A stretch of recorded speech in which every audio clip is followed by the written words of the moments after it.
your drill. You gotta use both hands, see? It's very hard for a baby to push that. It is widely accepted that Josh Powell killed his wife Susan Powell on the night of December 6th, 2009. But the question remains, how? You're drilling on my foot? That could really hurt someone. Susan's body has never been found. Josh was never arrested or charged with a crime, and he killed himself in 2012 without revealing any details of his wife's death. Police who investigated Susan's disappearance were never able to come up with a definitive explanation for her manner of death. They never found a murder weapon. Ow, ow, ow! Drills hurt! Ow, ow! What, do you think that's funny? I'm Dave Cawley, host of the podcast Cold. In this video, I will present evidence to explain my theory that Josh used a handheld power tool, perhaps an 18-volt Ridgid brand impact driver like this one, to kill his wife. How can I be so specific? Well, to answer that question, we have to look at the family's finances. Josh Powell entered Chapter 7 bankruptcy in April of 2007. The case was discharged 6 months later. Immediately upon exiting bankruptcy, Josh opened a Home Depot credit card in Susan's name and ran up more than $1,000 in charges. One of those purchases was for a Ridgid brand 18-volt cordless tool combo kit. This 2007-era Ridgid catalog shows the 18-volt kits came in 2 varieties, a 4-piece or a 5-piece. Both included a hammer drill, a circular saw, a reciprocating saw, and a flashlight. The primary difference was the 5-piece kit included an impact driver. Josh also bought other Ridgid tools around this time, including a hand planer and 2 wet dry vacs. He photographed them all and even kept a spreadsheet with their serial numbers. Curiously, he would later delete all of these files. We only know they once existed thanks to this log from the computer backup software Josh used. Yes, Daddy has the battery in there. And when I'm done using it, I'm going to take it back off again. In 2008, Josh recorded a series of home improvement videos with Susan and their sons. In those videos, we see him using the Ridgid kit, as well as yet another Ridgid tool, a 9.6-volt pivot driver. This pivot driver was not from the combo kit, but it would have made the impact driver from the kit a bit redundant. And in fact, those home videos show Josh preferred the lighter pivot driver for tasks where either tool could have done the job. When West Valley City Police entered the Powell home on December 7th, 2009, in search of the missing family, Josh's pivot driver sat here, atop a bookshelf in the living room. Josh returned that evening with his sons, Charlie and Braden, claiming to have no knowledge of his wife's whereabouts. At that time, Detective Ellis Maxwell took a photo of Josh's minivan in the garage of the Powell home, inadvertently capturing the Ridgid toolkit bag here, next to the door leading from the garage into the house. Police declined to seek a search warrant for the Powell house that night.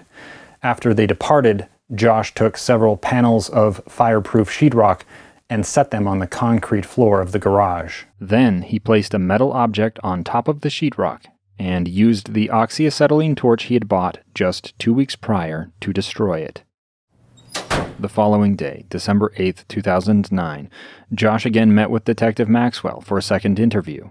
At the conclusion, Maxwell served a search warrant on Josh's van. He discovered a plastic garbage bag in a floorboard compartment behind the driver's seat.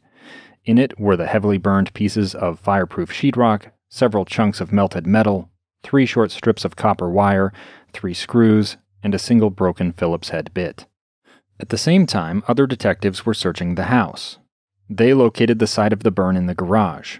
Around that spot were the torch, a fire extinguisher, a red plastic gas can, and the Ridgid tool bag. By the time of these discoveries on the night of the 8th, Josh had invoked his right to remain silent. Oh, he said I'm not supposed to call them? Police were unable to ask him just what the metal object had been. They theorized it might have been a cell phone, GPS unit, or hard drive. However, in an earlier experiment for KSL-TV, I was able to rule out these possibilities. Detectives eventually sent the fragments of the melted object to an FBI lab for metallurgical analysis. The FBI couldn't identify it either, except to say the object was primarily steel. The chunks also contained significant amounts of calcium and strontium. Strontium magnets are commonly used in what are known as permanent magnet motors, a form of small electric motor like those found in handheld power tools. The copper wire segments were badly damaged, but the FBI lab determined they were likely 12 AWG, a measure of the stranded wire's thickness. From West Valley City Police evidence photos, we see the wire segments were each roughly 6 to 7 centimeters long. That's between 2 and 3 inches. The wires are the proper width and length to connect a small electric motor to a switch and battery. A simple circuit like the one found inside the Ridgid impact driver. In order to test the theory that the melted metal object Josh destroyed might have been an impact driver, I obtained a similar model secondhand with the intention of destroying it. The only meaningful difference between the model I used and the one Josh would have had was mine included a built-in light. That meant it contained some additional circuitry. I enlisted the help of a friend with the proper equipment to apply an oxyacetylene cutting flame to the impact driver, just as Josh would have done. It took about 45 minutes to an hour to reduce the tool to this, a significantly melted but not yet completely destroyed hunk of metal. To completely reduce the impact driver to the point of it being unrecognizable would have likely required an additional 30 to 60 minutes of melting, but we were running low on fuel. This would not have been a problem for Josh, who possessed larger tanks. There was another problem. My melted object was black, while the police photos showed Josh's was speckled gray and white. The reason for the difference soon became evident. Based on the pattern of scorched splatter on Josh's sheetrock, we can deduce he first used fire to burn the object. That's why the gas can was next to the burn site. The fire would have eaten away the top layer of the sheetrock, exposing the gypsum underneath. When Josh then proceeded to use the torch, the molten metal would have mixed with the gypsum. As it cooled, the gypsum would have coated the metal scraps. I tested this by setting fire to my sheetrock stack. I then rolled my metal object in the gypsum. The result was a close resemblance between my tool and Josh's metal item, right down to the strips of copper wire. So if Josh Powell's item was a power tool, how do we know that it wasn't the pivot driver or hammer drill? Police photos show the pivot driver did not move between December 7th and December 8th. It was still sitting atop the bookshelf after Josh's burn and the discovery of the melted object. And it turns up in his own photos months later, so that rules it out. Likewise with the hammer drill. It shows up in Josh's post-disappearance pictures, but there is no trace of an impact driver. Whatever Josh Powell's melted metal object was, it's reasonable to conclude destroying it was his top priority. If it was a power tool, my tests suggest he would have had to have spent at least 2 hours heating it with the torch to leave it so unrecognizable.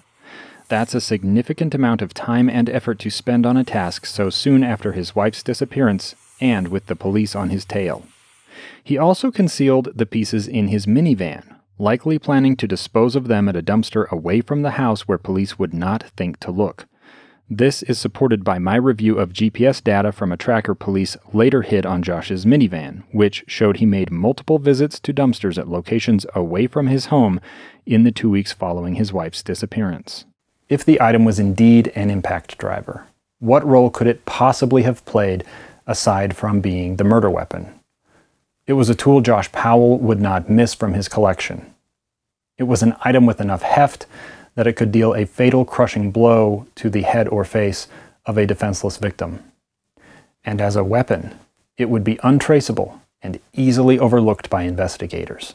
Detectives did seize the Ridgid tool bag, but their own records suggest its contents were not cataloged or subjected to forensic tests. Only the Ridgid flashlight and one of the batteries, which were recovered from a different area of the garage, were ever tested. If Josh Powell killed his wife by means of blunt force trauma to the head using a power tool on the night of December 6, 2009, might he have then taken the bloodied tool and placed it back in the bag in the garage? Could it have remained there while he took her body to dump it away from the house, and later took his children on an impromptu camping trip in the desert in order to create a flimsy alibi? Was it there in the tool bag the next day when police entered the house searching for the missing family? Was Josh consumed with nervous fear as he stood in his garage watching Ellis Maxwell take photos of his minivan, wondering if at any moment the detective might catch a curious glimpse of the tool bag? Might he have then scrambled after Maxwell left to obliterate any trace of ever having owned this tool, using the oxyacetylene torch he had purchased days earlier for just this task? We may never know. For the complete story of the disappearance of Susan Powell, please subscribe and listen to the Cold Podcast.